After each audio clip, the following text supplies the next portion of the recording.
263 ईस्वी संवत की बात है।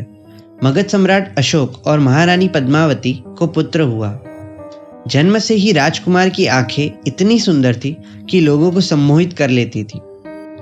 जैसे हम भारतवासी सौंदर्य की तुलना प्रकृति में पाए जाने वाले पेड़ पौधे, पशु पक्षी आदि से कर बैठते हैं, वैसे ही हिमालय की वादियों में पाए जाने वाले पक्षी कुणाल की आंखों से प्रेरित हो सम्राट अशोक ने भी अपने पुत्र का नाम कुणाल रखा और उसे अपने विराट मगध राज्य का उत्तराधिकारी घोषित किया। इस बीच दुर्भाग्यवश महारानी पद्मावती का निधन हुआ, इसलिए कुमार की सुरक्षा हेतु उन्हें राजमहल से दूर भेजा गया। जब राजकुमार कुणाल 8 वर्ष के हुए तब आगामी अभ्यास के लिए उन्हें उज्जैन भेजने का निश्चय किया गया। तभी खुशखुशाल सम्राट अशोक ने कुणाल के शिक्षकों को योग्य ज्ञान अभ्यास के सूचन करने हेतु पत्र लिखा, जिसमें उन्होंने लिखा, त्वया अधितव्यमिति मद आज्ञा अचिरेण विदेहा, जिसका अर्थ है मेरी आज्ञा मानकर शीघ्र ही विद्या अभ्यास प्रारंभ करें। अशोक की दूसरी रानी जो चाहती थी कि राजगद्दी उसके पुत्र को मिले, वहां उपस्थित थी। उससे यह सुना नहीं गया। उसने वह पत्र पढ़ लिया और चुपके से उसमें एक बिंदु डाल दिया, जिससे अधितव्यमिति शब्द अंधितव्यमिति हो गया, जिसका अर्थ होता है कुणाल को मेरी आज्ञा मानकर शीघ्र ही अंधा करके विद्या अभ्यास प्रारंभ करे। पत्र को बिना रीचेक करे सम्राट ने उस पर मोहर लगा दी और वहां पत्र को पढ़ते ही निशब्द हुए शिक्षकों की बात जब विनयी पितृभक्त कुणाल को पता चली, तब एक क्षण का भी विचार किए बिना उन्होंने गर्म सलाखों से स्वयं की आंखों को अंध कर दिया। तो दोस्तों, एक बिंदु के बदलाव के कारण एक राजकुमार कितने बड़े षड्यंत्र के शिकार बने। तो सोचिए, हमारे सूत्र बोलते हुए छोटी सी भी मिस्टेक से हमें कितना नुकसान होता होगा। इन्हीं सब मिस्टेक्स को दूर करते हुए देखेंगे द्वार 8। द्वार 8 यानी अक्षर, वर्ण का द्वार। चैत्यवंदन आदि के सूत्रों में गणधर आदि पूर्वाचार्यों द्वारा रचित मंत्राक्षर होने से उनका स्पष्ट तथा अस्खलित उच्चारण करना चाहिए। इनमें सबसे कॉमन मिस्टेक्स अर्थात न्यूनादिक दोष यानी अक्षर कम या ज्यादा बोलना, पुनरोक्ति दोष यानी बार बार रिपीट करके बोलना आदि अशुद्ध उच्चारण से इच्छित फल की सिद्धि तो नहीं होती, परंतु अर्थ का अनर्थ हो जाता है। फॉर एग्जाम्पल, नमुत्थुणम सूत्र में आने वाला शब्द है सब्बन्नूनम, जिसका अर्थ होता है सर्वज्ञ। उसकी जगह अगर सबन्नूनम, जिसका अर्थ हो जाएगा मुर्दों का जानकार, बोला जाए तो फिर भयंकर भूल हो जाती है। ऐसी न जाने कितनी भूलें जाने अनजाने में या फिर घाई घाई में आज तक हमने की, उन सब का आज से पहचान कर सुधार करना है। वर्णद्वार में देखेंगे कि नवकार के 68 अक्षर है, खमासमण सूत्र में 28, इरियावय्यम सूत्र में 199, नमुत्थुणम में 297, अरियंचय्याणम में 229, लोगस्य में 260, उक्खरवर्दी सूत्र में 216, सिद्धाणम बुद्धाणम में 198 और तीनों प्रणिधान सूत्र में कुल है 152। इस प्रकार कुल वर्णों की संख्या 1647 होती है। आगे आने वाले द्वार है 9वां द्वार पद और 10वां द्वार संपदा। पद या फिर फ्रेज इन इंग्लिश ग्रामर अर्थात एक अथवा अनेक शब्दों का समूह, और संपदा यानी अर्थ स्पष्ट हो ऐसा संपूर्ण वाक्य या फिर सूत्र बोलते वक्त अटकने का स्थान। फॉर एग्जाम्पल, मंगलाणम च सब्बे सिम अर्थात सभी मंगलों में, परमम हवई मंगलम प्रथम मंगल है। अब ये दोनों पद इंडिपेंडेंटली इनकम्प्लीट है, बट साथ में हो जाने से संपूर्ण अर्थ की एक ही संपदा गिनी जाती है। अर्थात नवकार मंत्र सभी मंगलों में प्रथम मंगल है, मंगलाणम च सव्यसिम परमम हवई मंगलम। द्वार 11 5 दंडक सूत्र। चैत्यवंदन की विधि में कुल 5 मुख्य सूत्र हैं, जो ऐसे तो व्यायाम में दंड लगाते हैं उसकी तरह सरल है, परंतु अन्य सूत्रों की अपेक्षा से थोड़े बड़े हैं, अतः इन्हें दंडक सूत्र भी कहा जाता है। पहला दंडक सूत्र नमुत्थुणम, जिसे शक्रस्तव भी कहा जाता है। दूसरा अर्यंचय्याणम, जिसे चैत्यस्तव भी कहा जाता है। तीसरा लोगस, जिसे नामस्तव भी कहा जाता है। चौथा पुक्खरवर्दी सूत्र, जिसे श्रुतस्तव भी कहा जाता है। पांचवा सिद्धाणम बुद्धाणम सूत्र, जिसे सिद्धस्तव भी कहा जाता है। 12वां द्वार अधिकार। यहाँ चैत्य वंदन में 12 प्रकार के अधिकारों का वर्णन आता है। प्रथम अधिकार शक्रस्तव सूत्र में नमुत्थुणम से लगाकर जीयभयाणम तक भाव जिनेश्वरों का वर्णन किया जाता है। यहाँ तीर्थंकर परमात्मा जो देशना आदि से भविक जन का उद्धार करते हैं तथा विहार आदि से पृथ्वी तल पावन करते हैं, ऐसी अवस्था में रहे हुए परमात्मा को अनुवंदना।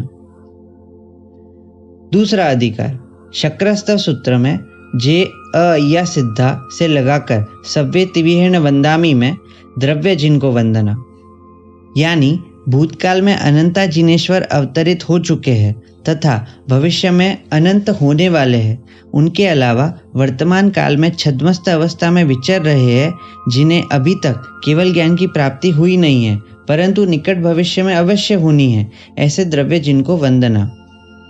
तीसरा अधिकार चैत्यस्तव सूत्र अर्यंचय्याणम से लगाकर ठामी कौसगम में स्थापना जिनको वंदना होती है।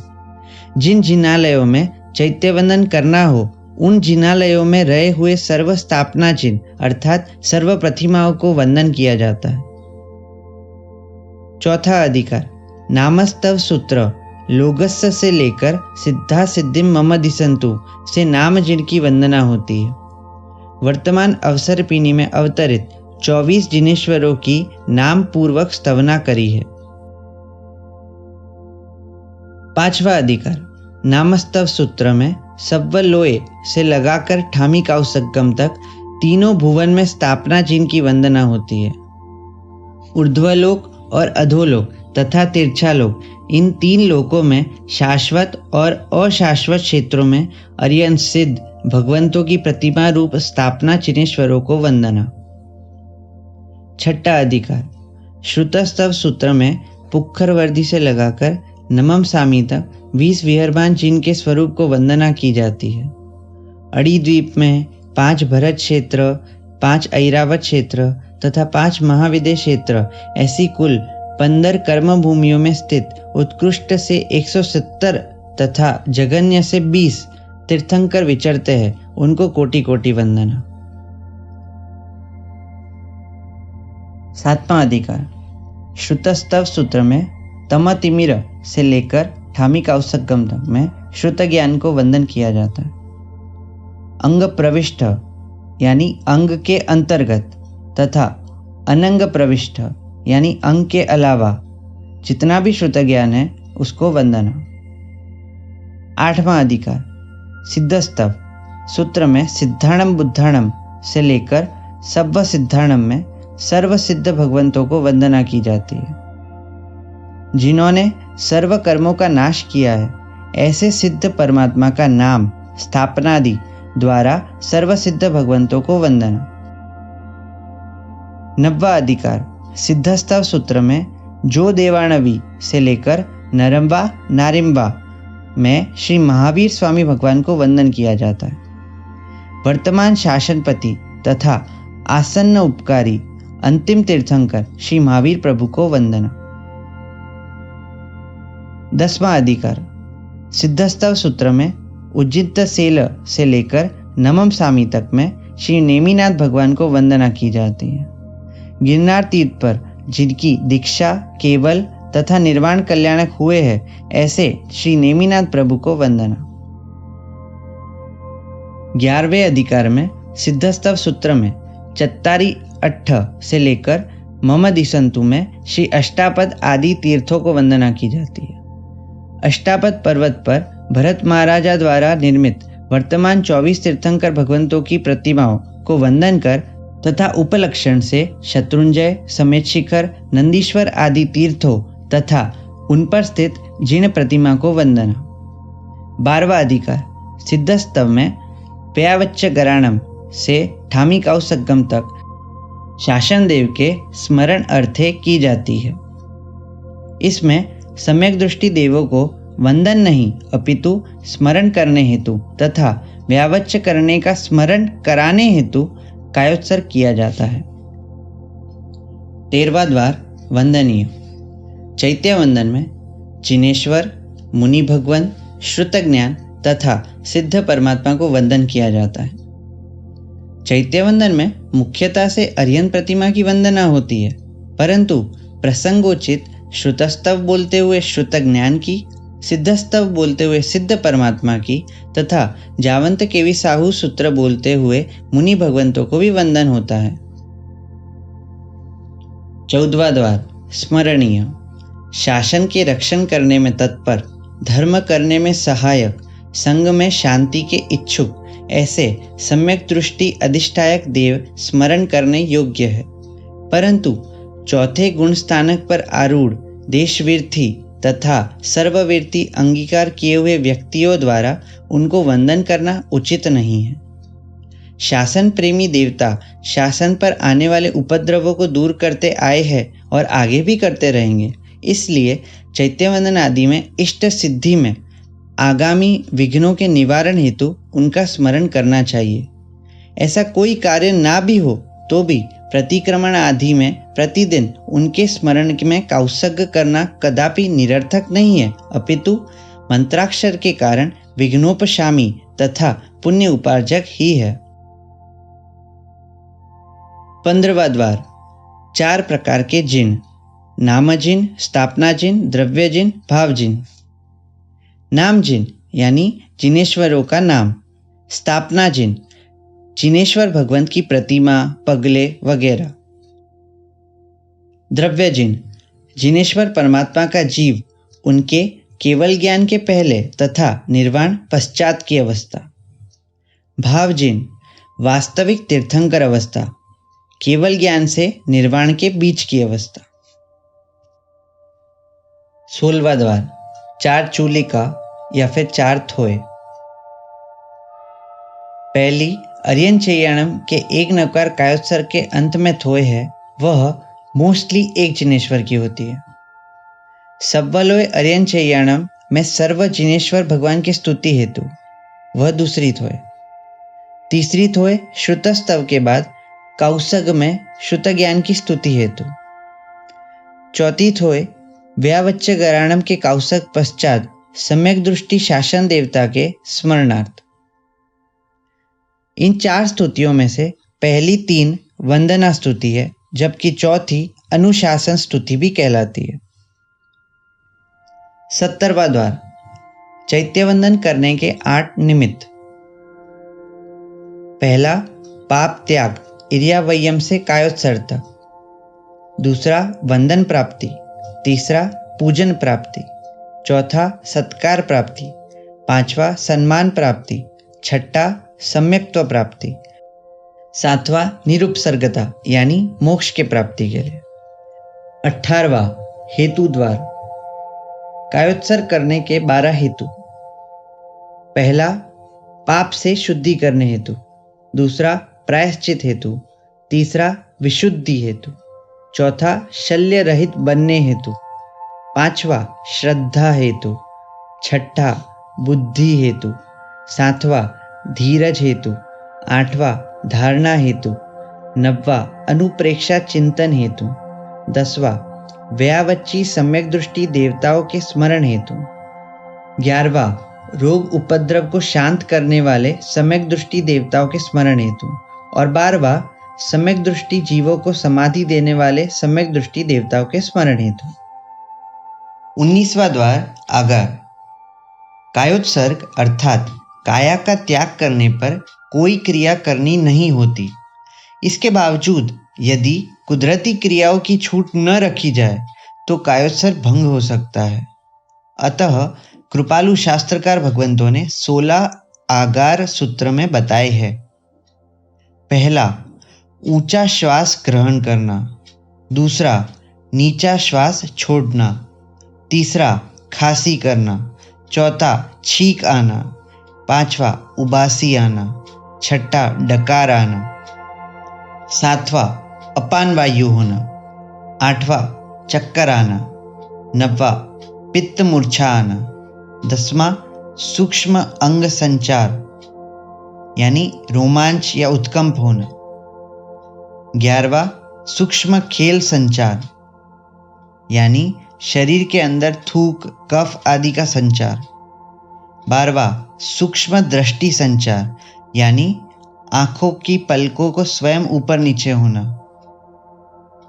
13वां बिजली इलेक्ट्रिसिटी दीपक अग्नि आदि का प्रकाश शरीर के ऊपर पड़ना, 14वां स्थापनाचार्य तथा खुद के बीच मनुष्य चूहा बिल्ली आदि पंचेंद्रिय तिर्यंच जीव आड़े उतरते हो तो आड़ निवारण करने हेतु आगे खसकना, 15वां चोर किडनैपर्स टेररिस्ट प्रिजनर्स अथवा भूकंप मकान टूटने के डर से काउसक अन्य स्थल पर जाकर करना, और 16वां सर्प दंश के भय के कारण काउसक परिपूर्ण न हो पाना। 20वां द्वार कायोत्सर्ग के 19 दोष। कायोत्सर्ग करते समय इन 19 दोषों का त्याग करना चाहिए। पहला घोटक दोष, घोड़े जैसे एक पैर ऊंचा या टेढ़ा रखना। दूसरा लता दोष, हवा में झूलती वेल जैसे शरीर हिलाना। तीसरा स्तंभ आदि दोष, पिल्लर वगैरह का सपोर्ट लेकर काउसक करना। चौथा माल दोष, मालिया या छत पर मस्तक टिकाना। पांचवा उधदी दोष, गाड़ों की उधदी समान पैर के अंगूठे और टकना जोड़कर कायोत्सर्ग हेतु खड़े रहना।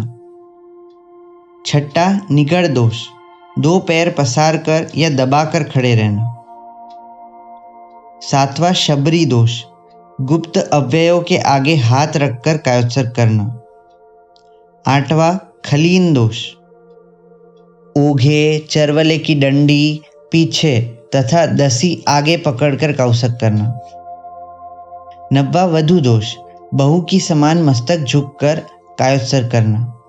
10वां लंबूतर दोष, धीटी चोलपट्टा नाभि से 4 अंगुल नीचे तथा घुटनों से 4 अंगुल ऊपर के पारंपरिक माप से अति विशेष लंबा रखना।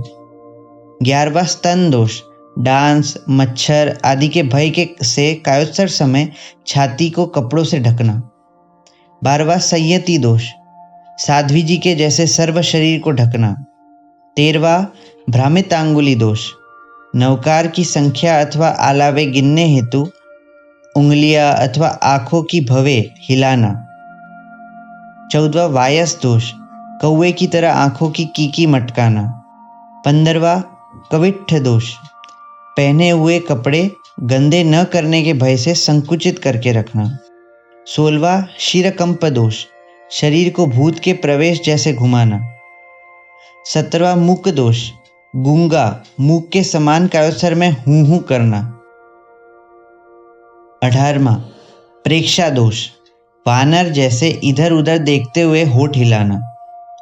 19वां वारुणी दोष, मदिरा के बुड़बुड़ जैसे शब्द करना। इन 19 दोषों में से लंबूतर स्तन दोष और संयति दोष ये साध्वी जी भगवान को नहीं लगते तथा वधु दोष लंबूतर दोष स्तन दोष और संयति दोष ये श्राविकाओं को नहीं लगते। 21वां द्वार कायोत्सर्ग के काल का प्रमाण।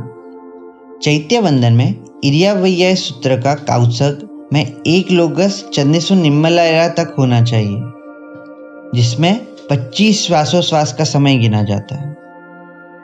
यहाँ श्वासोश्वास का अर्थ एक पद का उच्चार जितना समय लगे उसे कहते हैं। अरियंचय्याणम सूत्र का कायोत्सर्ग में 1 नवकार का काउसक यानी 8 श्वासोश्वास। 22वां द्वार स्तवन। तो अब स्तवन कहाँ बोले जाते हैं? जावंती चैयाइन और जावंत केविसाऊ के बाद जब हम चैत्य वंदन करते हैं। और कैसे बोलने चाहिए? तो मेघ के जैसे गंभीर और मधुर ध्वनि पूर्वक। और कैसे स्तवन होने चाहिए?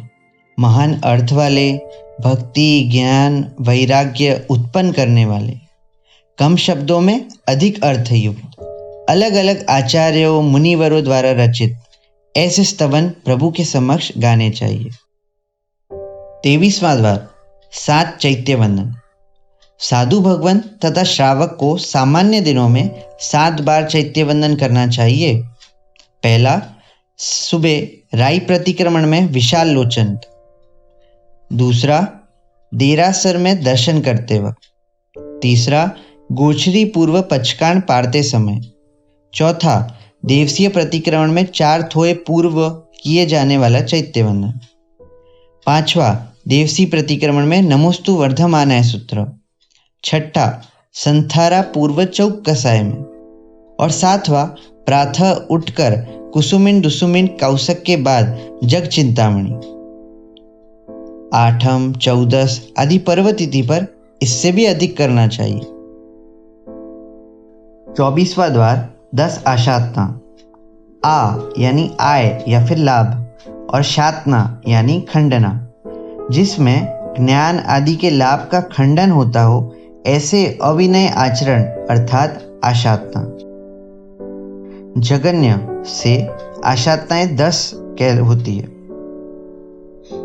जगन्य आशातनाएं जिनालय परिसर में मुखवास खाना, पानी पीना, भजन करना, बूट चप्पल पहनना, मैथुन सेवन करना, शयन करना, थूकना, कान नाक का मैल निकालना, मातृ पेशाब करना, झाड़ा, बड़ी नीति करना, जुआ खेलना। तो यह थी थियरी, पर इन सबको प्रैक्टिकली सूत्रों में कैसे अप्लाई करना है ये जानने के लिए stay tuned for the last part of this series. Please like, share and subscribe to Tapovan E-Pathshala channel